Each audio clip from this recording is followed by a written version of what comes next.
Bang, kalau jarak tanam 1,25 kali 2,25 untuk tanaman kopi, bagaimana menurut pendapat Abang? Disclaimer dulu, ini berdasarkan analisa dan kita mengevaluasi meninjau ke lapangan ke kebun-kebun yang pernah kita pelajari. Minimal ada beberapa pertimbangan sebelum kita menetapkan kita menggunakan pola tanam seperti apa. Sebentar. Kopi dulu kita ya. Bismillah. Oke, pertimbangan kita sebelum menanam kopi menurut saya ada beberapa ya. Yang pertama, tanaman kopi itu adalah tanaman tua. Umurnya bisa mencapai 35 tahun, 40 tahun, bahkan yang 50 tahun juga ada. Dan yang kedua, pada saat kopi itu sudah dewasa, mungkin di atas 7 tahun ya, itu sudah melebar.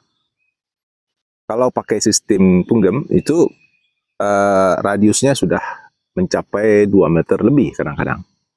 Kalau sistemnya lancur, itu lancurannya itu tuh bisa mencapai 1 meter atau 1,5 meter dari sumbu, dari batangnya itu. Itu yang ketiga, pertimbangan kita adalah untuk pertumbuhan optimal dan produksi yang baik, tentu kopi itu membutuhkan sirkulasi udara yang bagus, kemudian cahaya matahari yang cukup.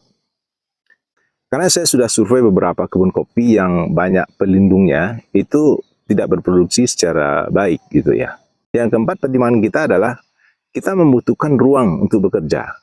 Yang pertama, kita membersihkan lahan menggunakan peralatan-peralatan, baik itu yang peralatan tradisional maupun yang modern yang mau kita pakai. Yang kedua, kita juga memerlukan space untuk pemupukan. Mana mau melewatkan gerobak atau apa gitu ya. Kemudian kita juga bekerja melakukan penyiangan, penyemprotan, dan segala macamnya, apalagi pemanenan. Kita membutuhkan space untuk bekerja, melakukan proses pemanenan. Jadi dengan pertimbangan-pertimbangan seperti itulah minimal kita bisa menetapkan kita menggunakan pola tanam, jarak tanam seperti apa. Oke, untuk persoalan 1,25 jarak antar kopi, menurut saya itu nanggung. Dari beberapa faktor yang kita pertimbangkan tadi. Untuk space-nya 2,25 itu menurut saya juga nanggung. Karena kalau misalnya sistem punggem itu akan terlalu mepet. Walaupun nggak berdempetan, tapi kita mau melewati situ juga agak kerepotan nantinya. Kalau menggunakan lancuran, ya pasti ketemu di atasnya. Dan kita juga menggunakan peralatan-peralatan. Kalau kebunnya sudah mulai agak besar, tentu menggunakan peralatan-peralatan dalam bekerja.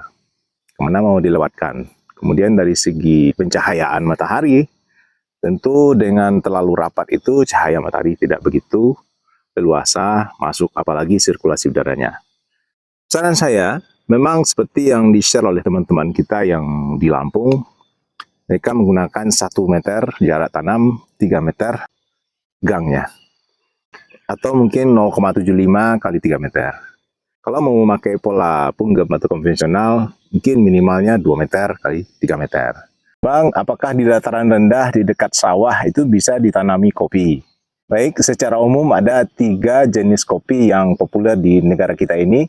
Ada Liberica, ada Robusta, ada Arabica. Untuk dataran rendah 0 sampai 200 mdpl disarankan Liberica. Yang di dataran menengah 400 sampai 800 mdpl disarankan Robusta. Yang di dataran tinggi di atas 1000 mdpl sampai 2000 mdpl disarankan Arabica.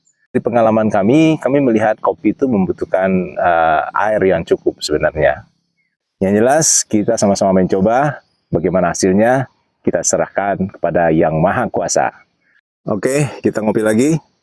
Yang mau kasih komentar, silakan ditulis di komentar apa kira-kira pendapat Anda tentang hal ini. Jangan lupa like dan follow. Assalamualaikum warahmatullahi wabarakatuh.